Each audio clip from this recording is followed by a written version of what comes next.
The castle was haunted by a young girl. She was called Jana, and she wasn't a ghost, just a girl left to fend for herself. A shadow glimpsed in the kitchens, a flicker of movement in a corridor, a shape watching from an alcove, like a ghost. And Jana, in her turn, was also haunted by her dead sister. It started the day the man looked in the mirror. Jana wondered what was in the crate.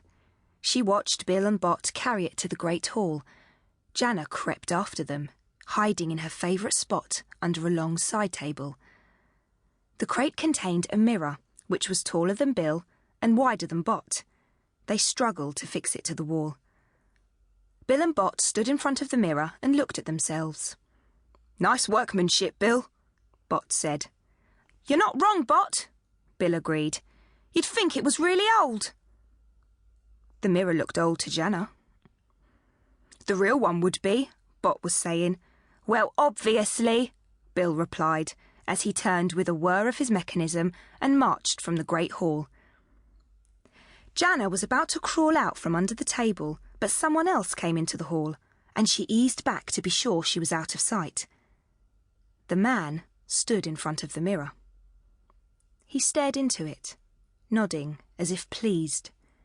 His reflection nodded back, smiling. From where she was lying, Jana could see that his expression, his real expression, was slowly changing from a smile to a frown. The man stood with his hands behind his back and stared at himself. His reflection stared back. The man tilted his head slightly, and so did the reflection. They regarded each other through a thin barrier of glass. Then the man raised a hand, frowning, curious, reaching out towards the mirrored surface. The reflection raised his hand too. Only the man in the mirror was smiling, and he was holding a gun. The sound of the shot echoed round the hall. Jana clasped her hand over her mouth and pulled back into the darkness beneath the table. The glass bullet shattered its way into the man's heart.